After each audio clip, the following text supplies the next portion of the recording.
We begin the news at this hour in Nigeria, where a federal high court in Abuja on Wednesday ordered the remand of a former Minister of Power and Steel, Olu Agunloye, in Kuje Correctional Service. The Economic and Financial Crimes Commission, EFCC, arraigned him over allegations of fraud in the Mambila Power Project. Agunloye was brought before the Federal High Court in Abuja on Wednesday, where he pleaded not guilty to the charges read against him. The judge, however, ordered that the former minister be remanded pending when bail would be granted. Staying with the judiciary, the Supreme Court has reserved judgment for the appeals challenging the election of the Abia State Governor, Alex Otti, of the Labour Party, after taking arguments from the legal team of the People's Democratic Party and the ruling All Progressive Congress. At the proceedings held in Abuja, counsels to the opposition APC and the PDP in the state asked the court to set aside an earlier judgment of the lower court, which absolved Otti from allegations of not being a member of the Labour Party. The Apex Court also dismissed the appeal filed by the opposition Social Democratic Party and its candidate seeking to overturn the victory of Governor Amadu Fintiri of Adamawa State. Marvelous Bomanu reports. All right, I understand we'll bring you that package subsequently, but moving on now, Edo State Deputy Governor Philip Shaibu has expressed his sense of betrayal by his principal, Godwin Obaseki, for not backing his candidature in the upcoming 2024 governorship election. Shaibu, who claimed that he was persuaded to be the deputy governor to Obaseki, said he added value to the principal's government in terms of political structure and his finances. The PDP governorship aspirant said he was hurt that Obaseki was supporting an outsider instead of him. Shaibu has been having a running battle with his principal over his political ambitions. He had earlier asked an Abuja High Court to stop Obaseki and members of the State Assembly from impeaching him at the peak of the dispute, but he later withdrew the case. Now, the recent scandals surrounding Betta Edu, Nigeria's Minister of Humanitarian Affairs and Poverty Alleviation, is still topping conversations in the country, especially as another minister, Olubunmi Tunji-Ojo, has now been roped in. In another twist, the president, in a bid to cut government spending, has reduced the number of aides that accompany him and other top government officials on international and domestic trips. Bernard Akede has more. That we can pull Nigerians out of poverty. The suspension of the Minister of Humanitarian Affairs and Poverty Alleviation, Betta Edu, for authorizing the transfer of the sum of 585.2 million naira into a private bank account has sparked reactions among Nigerians. The former humanitarian minister, the 44 billion was talked about, which is about less than 2%, about 1.5% of the 500 and something billion, because 500 is just half of a billion. And then you talk of 44 billion and half a billion effectively. So how come that of Betta Edu came up and became so sensational is because of the persons involved. This is what they came to do. They came to take care of themselves, and that's what they went to work to do. And you can tell that if you follow the trajectory of how they got here, apparently Betta Edu was reporting on her predecessor, telling on the stories of how she was stealing money, and the EFCC was busy tracking her. I think that was a distraction. Why she took a page from her book of sleaze and started her own scams. But there's nothing new here. Adding to the scandal, a recently linked memo being circulated online shows that a company linked to the Minister of Interior, Mr. Tunji-Ojo, New Planet Projects Limited, received a substantial sum labeled as consultancy fees from the Minister of Humanitarian Affairs and Poverty Alleviation. While some have called this drama unfortunate, seeing as the minister has impressed Nigerians, especially with the improvement in the passport issuance process, there are those who believe that the Minister for Interior hasn't done anything special and should be brought to book if found guilty. Because it's giving you passports that you paid for, that you're entitled to. No, you see, this is part of our problem as a people, there's so much mediocrity in our system, that we take for granted that these people are appointed or elected to do some jobs. And when they do it, you start praising them. This is what they are appointed to do. While the affected ministers have since been summoned by Mr. President, the President, through his spokesperson, has made steps to cut costs by reducing the number of aides that accompany top government officials while traveling. Could this be a way to make amends for the corruption scandals rocking the country? You look at the cost, like what is in the budget, the travel stuff is about, I think it's neighborhood of about 16 billion or thereabout. And even if you take off 60%, it comes down to nothing. We know where the cost in governance is. If you want to cut costs, it's a good step, don't get me wrong, it's a good step, but call people like us to come and tell you the Orasian report where you should cut cost of governance. These corruption scandals certainly do not look good on the administration of President Bola Tinubu, which has been in office for less than a year. Nigerians will be eagerly waiting to see what becomes of the two ministers in the eye of this storm, as the outcome could set an example for others. In Lagos for News Central, I am Bernard Akede. In the meantime, the integrity and honesty of Nigeria's public office holders have yet again been questioned following the recent allegations of graft against serving and past officials of the nation's humanitarian ministry. While there have been several suspensions and dismissals of public officials by President Bola Tinubu in the last few days, many Nigerians have described their conduct as an age-long rot in the nation's civil and public service. Marvelous Obomanu was on the streets of Abuja and sampled opinions. Nigeria's President Bola Tinubu has suspended a few public officers in his government for alleged embezzlement and misappropriation of public funds.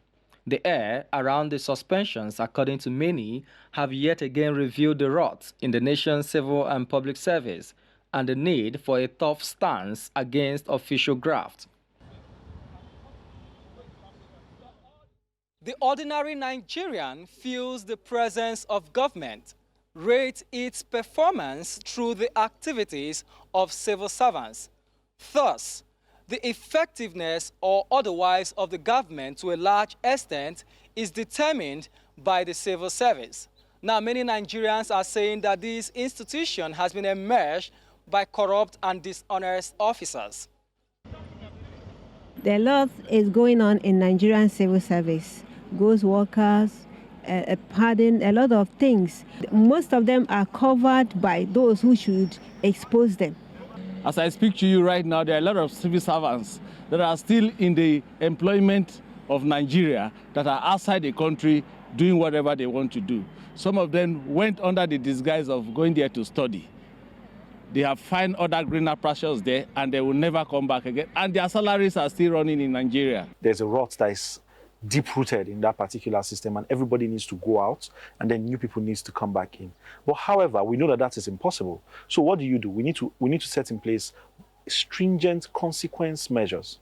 We need to ensure that the consequences for actions are meted out for the appropriate crimes, and nobody should be left behind. Some of them bribe their way in, so what do you expect? They want to recover that money. So any available opportunity they will grab and start making use of. Looking at the corruption ranking of Nigeria by Transparency International in 2022, which revealed that out of 189 countries sampled, Nigeria ranked 150 on the scale, a situation that asks questions on the efforts of past governments in changing the situation. Some have raised the issue of poor remuneration of civil servants, integrity of anti-corruption agencies, and a poor recording process of activities by public officials in the service. A lot of people believe that if you steal plenty money, you get to them, you bribe your way out. That is why today, if somebody is arrested by EFCC, you don't give a damn. Is it not money? I'll say to them. Most of these civil servants are making less than $100 every month, which can barely cater for their basic needs, because the government is actually not providing social amenities for us. We have to generate power on our own. We have to pay for our health system, our health on our own. We have to get water for ourselves. And these things need to change. Most civil servants are not around in Nigeria. Their salaries are running. You understand? And by the time you see your neighbor not doing the right thing and nobody is reporting him or her, you want to join suit. So what I think the civil service should do is to take care of the record and monitor it very well. You understand? Once that records are monitored, you can be able to trace to your office, to your department, who is at work and who is not at work. Nigerians have commended the quick response of the president as he suspended suspected officials, ordering the Economic and Financial Crimes Commission not to leave any stone unturned in its quest to get to the root of the matter. Many will be awaiting the outcome of the investigations. In Abuja for News Central, Marvelous Obomanu. To further discuss this, I'm now joined by Kenneth Ikenwa, business and social policy analyst. Good to have you on the news. Thanks for giving us your time. What's your thoughts on the current scandal involving the Ministry of Humanitarian Affairs, Betta Edu, and the Minister of Interior, and everything that has transpired in the last few days? Good evening, and thanks for having me on. Well, it's a pity that we have gotten to where we are in the country, but let me do some deep textbook analysis, and I hope I have enough time to do that. Now, there is a new lexicon in our book of scandals in Nigeria. Some call it Bettagate, some call it Edugate, but I call it Bettaism. And so the real question is, the Bettagates and the Edugates and the Bettaisms of this world have been existing for long, possibly as old as our democracy or older than our democracy. How did we get to where we got to? It's important for us to highlight the major factors responsible for this so that this present administration and future administrations can take guard. One is what we call the Peters Principle. When you have individuals that are promoted beyond their levels of competency and capabilities, this is exactly what is most likely to happen. The outcome of that is that these individuals, because of the lack of competence, capacity, and character, are either preyed on or become prey. The question is better, and those involved and the more that will be discovered, are they praised or are they being preyed upon? Number two is tokenism. We have that tendency in this country to want to put people into places of public office and appoint them to represent a particular segment of society or a particular cleavage in society. And so they have no choice other than to answer to those who are responsible for actually putting them there or for actually sponsoring them into such offices. Now, what does that do to this country? It replaces merit and meritocracy with mediocrity and mediocracy. Was better, and others that are involved in this scandal, and much more that will be involved, that will be discovered. Were they the best people for the job? Well, what comes out in a couple of days will tell. Lastly is what we call paternalism, which is the tendency to put people in positions of public office and want to see that everything they do is not coming from their own decisions they make, or from decisions or actions or instructions that they receive from the orgas at the top. Who are these orgas at the top? Well, the outcome of that for Nigeria is people and public servants have to act in alignment with those who sponsored them or with those who promoted them to places of power. So, are these individuals also victims? We will find out as the investigation unfolds. I mean, I could actually listen to you continue, but we need to also look at other aspects of the situation. What measures in your mind exist to prevent conflict of interest when government officials link to companies engaging government contracts, and what are the implications of running afoul of this? All right, the first measure that actually exists for people that have been appointed into public office and also for civil servants is the popular mantra of declaring your assets, which means that when you get appointed into a public office, you are given a form by the Code of Conduct Bureau, where you are expected to declare every asset, real assets and other forms of assets, shares, your interest in companies, your ownership of companies, and what more. You are expected to declare all of this at the code or to the Code of Conduct Bureau. But what happens is that we have the tendency to find a way of hiding some of these assets. But we thank God for the internet, because you can't hide too many things from the internet. If you Google my name, or if I Google your name, if you have any interest in any company, it will be right there on the portal of the CAC. So if we would strengthen the laws that guide and guard the Code of Conduct Bureau, if we will strengthen the laws that guard and guide the Independent Corrupt Practices Commission, I believe that this will help to put a stem, to the tide of this kind of scandals. Much more than that, we need to also revisit past errors or past incidences that have occurred in past administrations and bring these persons to book. When this is done, society will take shape. Members of society, upcoming public officials, present public officials will sit up and will know that there can't be any sacred cow. As we stand, we can't actually say that there are no sacred cows, because the case, like I said, is still unfolding. Kenneth, I mean, we don't have a culture here of appropriate review, and we don't seem to learn from past mistakes, and it just continues to happen and happen over and over again in different guys with different names, but the same thing. How do you think the president's involvement in addressing this scandal maybe in some way influence the overall accountability, perception, and integrity of his government? And do you think that he's going to handle this differently from others? Well, I think the presidency has taken a step in the right direction. But don't forget, we have what we call path dependence. So there is a path through which all of this has actually come. We also need to ask the question, how did these persons get to power? And who are the enablers of these persons? Much more than the presidency, we need to look at the bigger picture. The Beta Gate, the Edu Gates, and the other gates that are going to unfold in the coming weeks ahead of us are possibly, and in fact, I say with categorical affirmation, are an output of a social structure, a decayed social system, and a decayed social milieu. So all of these individuals and these corrupt practices are actually enabled by our structure, our system, and our environment.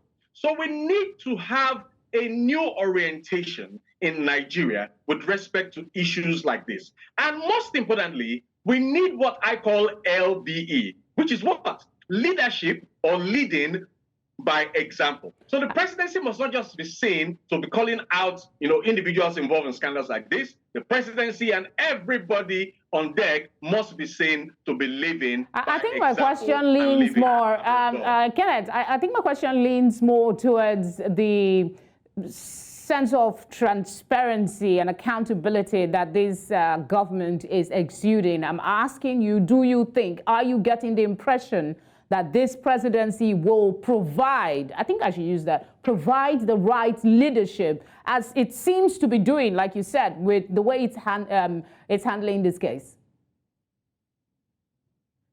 I honestly think it is too early in the day to conclude whether the presidency is going to be pushing for deep-ended transparency, accountability, full disclosure, and open book management.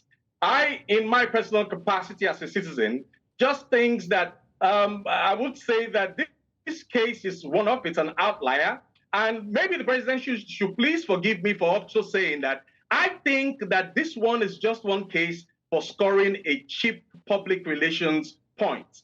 If we see more of these incidences being brought to the fore, then we can score the presidency very high on the issues that bother on transparency, accountability, full disclosure, and prosecution of offending public officials and public servants. Kenneth, I really would love to have a one-on-one with you one of these days and talk about some of the political issues. Thank you very much for speaking with us. I'll be with you in the studios quite soon. Don't worry. That's a promise. I look Happy forward New Year. to it. All right, we're going on a very short break. The news continues right after.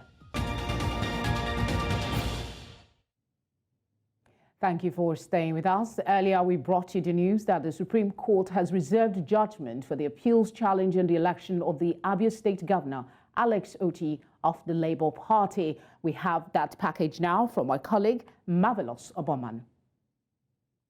The Supreme Court entertained two appeals, one seeking to overturn the Adamawa State governorship election, and the other by both the People's Democratic Party and the ruling All Progressives Congress, challenging the emergence of the Abia State governor as the candidate of the party. The Court of Appeal, sitting in Lagos State, had earlier dismissed the appeals filed by the APC and the PDP, saying that they did not produce substantive evidence to prove that Governor Oti was not a member of the Labour Party or that the lawful votes scored were forged. It used to be that one local government in that state used to determine who is the governor. But this time around, the jinx was broken because the attempt to use the same methodology, actually the strategy failed. We hope the Supreme Court would put a final lead on that strategy that has been used before to undo the people's will. But for now, we keep our fingers crossed. It's a question of resolving XDP 38 and SP 188, all of which came from the same party. And one shows that our client got a clear 174,000 as against their own word 84,000. And whether the result that was not stamped, that was signed by a ward agent representing to be local government agent, will suffice to overturn it. So let's keep it that way, and we pray for their lordship for God's wisdom. Meanwhile, the case concerning the polls in Adamawa State, northeast Nigeria, was also heard by the court. The legal counsel to the nation's electoral body says that the appeal filed by the Social Democratic Party was unnecessary and based on fallacy. The Supreme Court, they've just shown that the appeal is more or less an academic exercise. And at the end of the day, INEC should be commended for what it has done. Because for you to go to court and say that up to the apex court, you must have a genuine grievance that your rights have actually been affected and substantially affected. Just like you saw, they said, how many votes did he score and whatever things. The right may be there, but how will it change the equilibrium? What of the issue of constitutional spread and all those things? And I think we must commend them too for having the courage to withdraw it. Because for me, it's not every case that should come to the Supreme Court. The Supreme Court should be a policy court and a final court. But it's not every kind of grievance that should come to the Supreme Court. After hearing the arguments by the various parties for Adamawa State, the appeal by the Social Democratic Party was dismissed, while judgment was reserved by the Supreme Court for the matter concerning Alex Oti of Abia State. In Abuja for News Central, Marvelous Oboman. In north-central Nigeria, the coalition of Fulani groups in Plateau State has condemned the attacks that rocked 3 local government areas of Bokus, Bankinladi and Mangu. The coalition made this known during a press briefing in Jos. Chizoba Anyowe completes the report. Since the attacks on the affected communities on the eve of Christmas, this is the first official statement by the Fulani group condemning the acts. While stating the killings were uncalled for, they urged the federal government to put up measures that will end the killing and rustling of their cattle in the affected villages. State government's failure to include even a single Fulani individual in the distribution of the generous donation of 500 million naira by Her Excellency Senator Olorunmi Tinubu, the First Lady of the Federal Republic of Nigeria, to victims of crisis. Furthermore, the shielding of the federal government delegation and other well-wishers to the state for visiting affected Fulani communities in the IDP camps where women, children and elderly endure harsh and unsuitable conditions adds to our concern. The group, which alleged the toll of over 300 of its members, over 23,000 internally displaced persons from 8 districts in the council, called for measures to mitigate future occurrence. And SLTP directly affects the Fulani people. They are stakeholders. So they need to be included from the beginning of the program, not to bring a document that this is document that we have. We have gone through the do's and the don'ts, all the rules engaged in the program. If it is signed, no Fulani man on the plateau will have his cattle remaining on the plateau. I will say there is negligence because he, as the chief security of the state, is supposed to do something to make sure that this crisis stopped. To find out what is the causes from both sides. The coalition further expressed solidarity with the state and federal government over the unfortunate incidents, while calling for more security presence to end the carnage. In Jos for News Central, I am Chizoba Anyowe. The Nigerian government has set up a committee to look into the activities of private universities established in the last 15 years in the country. Minister of Education Tahir Mamman made this known during the inauguration of the Interministerial Committee on Degree Mills. He noted that the essence of the directive is to ensure private institutions under investigation have the prescribed facilities, adequate management structure, and adequate funding of programs, among others, in place. Earlier, we were joined by Dr. Jide Johnson, a lecturer and public affairs commentator who shared his thoughts on this. When you look at it from the perspective of the number of institutions that have gotten approval to mount different types of programs, you see we have made tremendous progress to what it used to be. But if you look at in terms of the quality of the graduates that have been churned out and compliance with the rules and regulations governing the operation and management of educational institutions, particularly tertiary institutions, are there rooms for improvement? Yes, of course, both at the private level and at the public level, there are rooms for improvement that calls for regular intervention by agencies charged with that particular responsibility, which is the National University Commission. And for me, not the Ministry of Education, because the body that is actually charged for the regulation of tertiary education, particularly at the university level, is National University Commission. At the polytechnic level is National Board for Technical Education. These are bodies empowered by the constitutions and enabling law governing that particular sector in Nigeria to do that. And if that is done, I can assure you, if they are compliant with what is required of them in terms of regulatory standard that they are meant to uphold, I can assure you that we don't have any problem with the issue of certificate racketeering. We wouldn't have any problem with the quality of programs and compliance with what is required in terms of carrying capacity. Because if you look at all of this, how many students, what's the student to lecturer ratio, what are the equipments that are required, what are the infrastructural facilities that are required, and what types of remuneration and welfare packages do you have for the staff that are working in this institution in order to deliver excellent services for the students that have applied to various programs in those institutions? Nigeria has become a major hub for the illegal trade in animal parts from Africa. According to conservationists, the biggest markets are in Asia. In some cases, elephants are killed when they come into contact with humans or destroy crops. To send a clear message to offenders who make use of its borders and ports for wildlife trafficking, the Nigerian government has destroyed a stockpile of confiscated elephant tusk that had been smuggled from various African countries. Ni Omoni has details. In December 2023, Nigerian officials commenced an investigation following public outrage over a viral video showing a soldier shooting 2 elephants that had entered his farmland. A few weeks later, over $11 million worth of confiscated elephant tusk and processed ivory smuggled from various African countries were slated for destruction.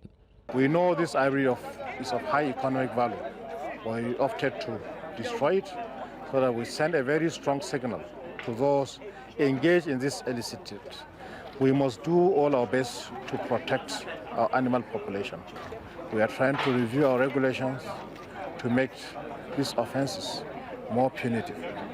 We are looking at option of removing fines for those involved in this illicit act. These substantial stockpile represented one of the largest seizures of illegally trafficked ivory ever made in Nigeria, totaling almost 2.5 metric tons. Some of the ivory had been carved into artwork ready for illicit sale. The impending destruction followed Nigeria's recent pulverization in October 2023 of approximately 4,000 kilograms of seized pangolin scales and skins of protected species such as leopards, pythons, and crocodiles. Experts estimate that tens of thousands of elephants continue to be killed globally each year for their tusk, despite a decades-long international ban on the ivory trade. This ivory, they use them for making keyboards, artifacts, bangles, nothing really essential for human life. And then to think of killing a magnificent animal, an iconic elephant that has very, very much use to our biodiversity, to our forest life, and even to us as humans when they are alive, killing them for just this purpose, it's painful. If this event is happening today, that means so many elephants die in the wild. And also, some of our rangers, you know, when fighting against this traffic, some of the rangers die. By joining other African nations in destroying ivory stockpiles in recent years, Nigeria aims to send a clear message that the unlawful wildlife trade will not be tolerated. Unfortunately, Nigeria has been identified as a major transit hub for the illegal wildlife trafficking due to the porous nature of its international borders. NESRA has continued in its collaborative efforts with other relevant stakeholders in combating illegal wildlife trade in Nigeria. This effort has continued to yield positive results through the seizures, confiscation, and prosecution of wildlife offenders in the country. According to a recent report, Africa is now home to a fewer than 500,000 elephants compared to over 1 million in the 1970s. The pulverized ivory from the destroyed stockpile will be used to construct a monument symbolizing the importance of elephant conservation and Nigeria's resolve to protect vulnerable species. In Lagos for News Central, Ni Omani. Coming up, Liberia's former Chief Justice Gloria Maya Musu Scott sentenced to life in prison. We'll bring you details after the break. Join us again.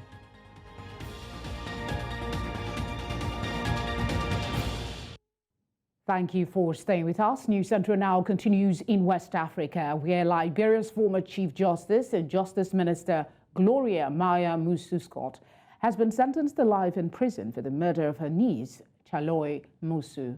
A trial held that she, along with 3 other women, intentionally and maliciously inflicted several bodily injuries on her niece at home last June.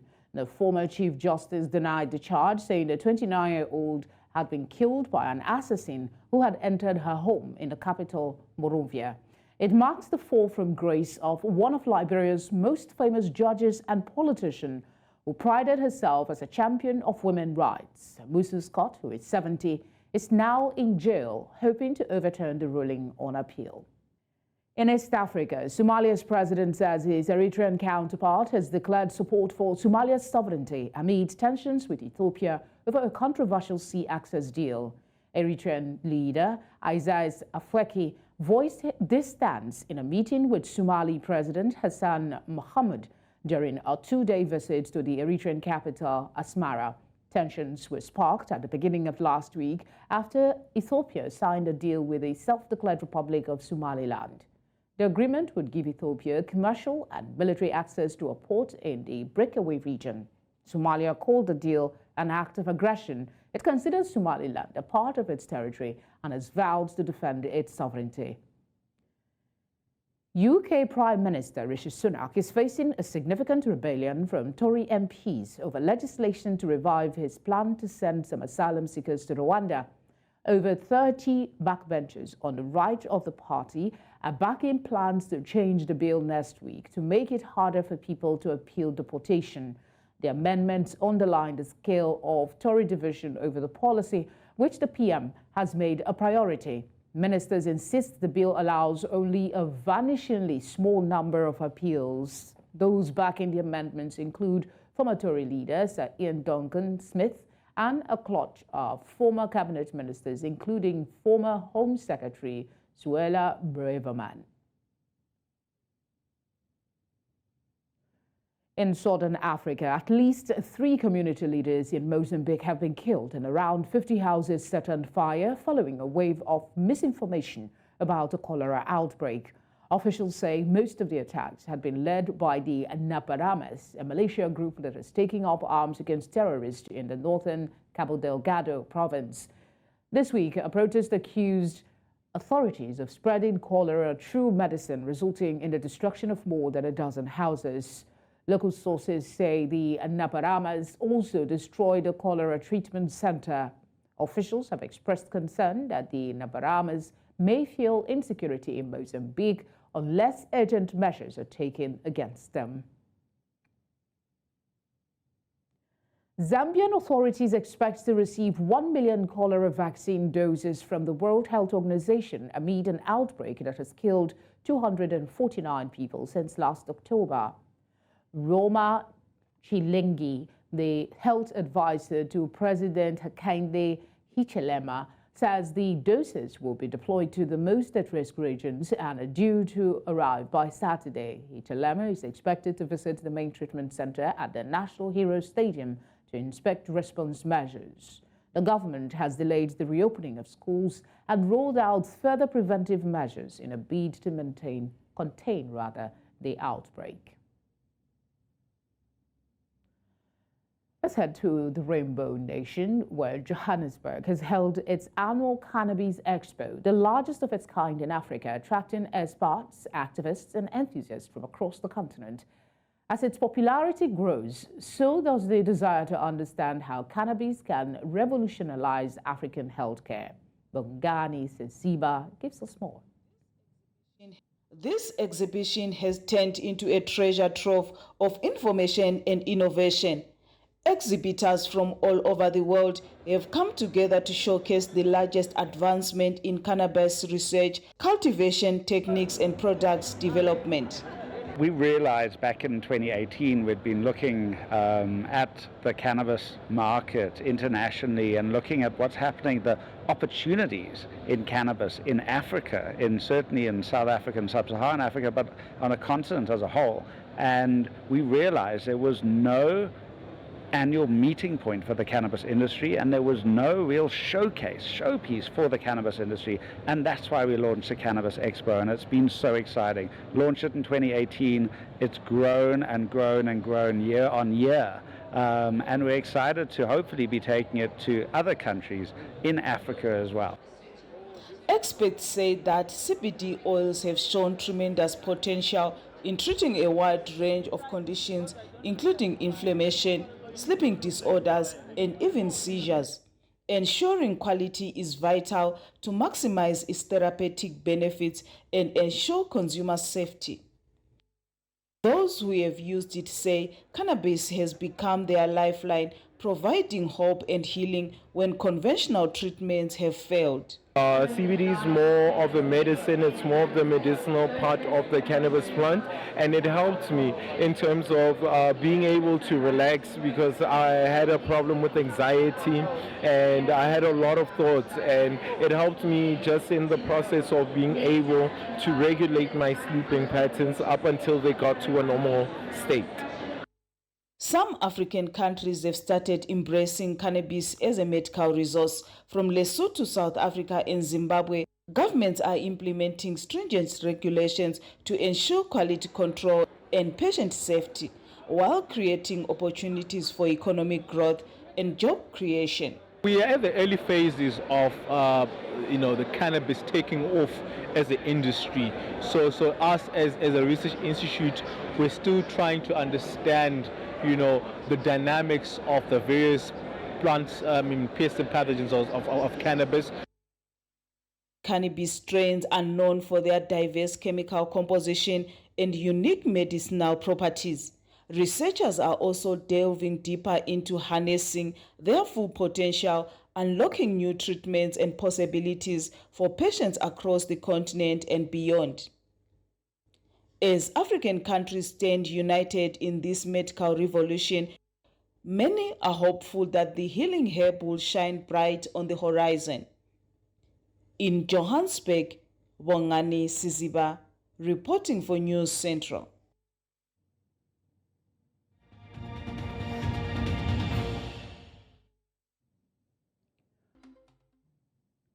For the first time in its history, Israel will find itself in the dock in the International Court of Justice in The Hague, charged with genocide.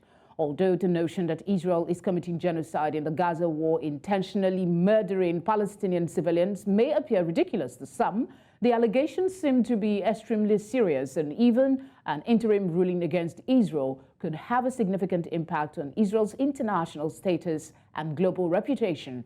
with potentially dire diplomatic and political consequences. Critically, the numerous inflammatory statements made by Israeli government ministers against Palestinians in Gaza have provided South Africa with a platform to say that the state of Israel intends to commit genocide, which is a critical component of any genocide allegations. Earlier, Roland Marks, the spokesperson for SA Zionist Federation, joined us from Israel to share her thoughts on this. It's a sense of I would call it irritation and disbelief, because Israelis are still very, very deep in our grief. It has been just over 3 months, in fact, 95 days, since the massacre committed by Hamas were the genocidal Tartar who have stated again and again and again that their intention is to eradicate the state of Israel and to eliminate Jews around the world, committed the grossest atrocities on the Jewish people since the end of the Holocaust, murdering, raping, mutilating, torturing, and kidnapping. We are still very, very much in the process of mourning for our 1,300 victims, including women, children, the elderly, and babies. And we are very, very concerned about the 130 plus kidnapped hostages that still remain in the Gaza Strip. You can see I'm wearing my yellow ribbon. We never forget our hostages, the youngest being 1-year-old Kfir Bibas, the oldest being 85 years old. So to make these allegations of genocide against the state of Israel.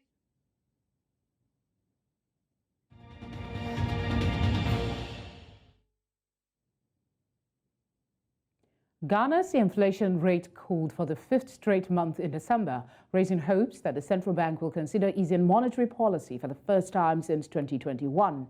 The consumer price index rose by 23.2% last month from a year earlier, after a 26.4% gain in November, government statistician Samuel Kobina Anim said in the capital, Accra, on Wednesday.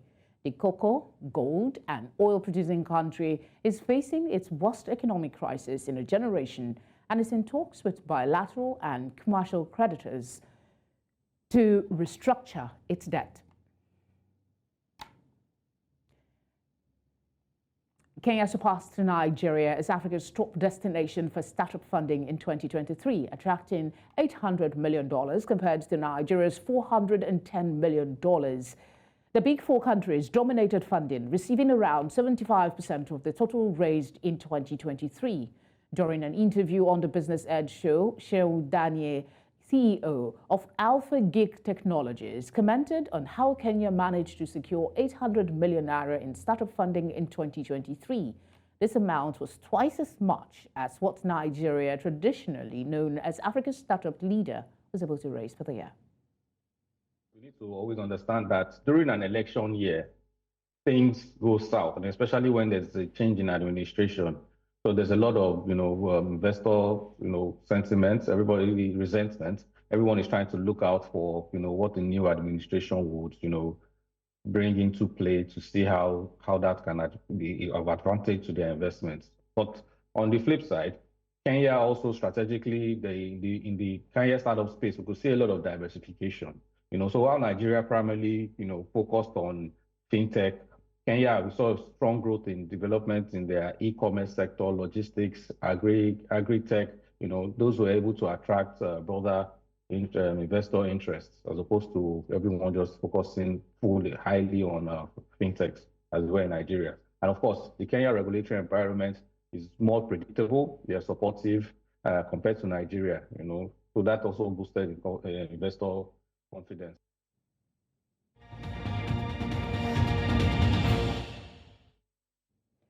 The Super Eagles of Nigeria have landed in Abidjan, Côte d'Ivoire for the 2023 African Cup of Nations. The Eagles are expected to play their first game this Saturday, January 13, against Equatorial Guinea, as supporters of the national team hope that they will win the competition for the first time since 2013. The 23-man squad dressed in the nation's colors as they flew from Nigeria to Côte d'Ivoire. Lagos State Governor Babajide Sanwo-Olu on Tuesday night hosted the Super Eagles of Nigeria They were in high spirits, dressed in tops inscribed with the slogan, "Let's do it again." The governor and Minister of Sports charged the Eagles to play with passion, urging them to make Nigeria proud. The culture and the heritage, and they can do sports everywhere. Continues to be a rallying point, where nations come together, where cities, where communities come together, and it becomes a unifier. So as you are sitting here today, I can tell you that on behalf of not only 22 million Lagosians, but the entire 210 million Nigerians, there's an excitement that is in their belly. There's an excitement that they're looking forward to. When everything seems very confused, not working well, sports gives the world that opportunity to calm down and resolve things and make life meaningful. I like the hashtag. I'm hearing it for the first time. Let's do it again. I like the hashtag because that is the vibe I've been getting in the last few. And that is all at this hour. But before we go, let's take another look at some of the major stories. Former Minister of Power and Steel, Olu Agunloye, has been remanded in Kuje prison. Nigeria's Supreme Court has reserved judgment in appeals against Abia State Governor. We also told you that a former Chief Justice in Liberia has been sentenced to life for murder of niece. Would really like to hear from you. Please send your eyewitness report to the number on the screen. You can follow us on social media as well. We are at News Central TV. You can watch us live on DSTV channel 422, Star Times channel 274, Avo TV, and on YouTube. Thank you for watching.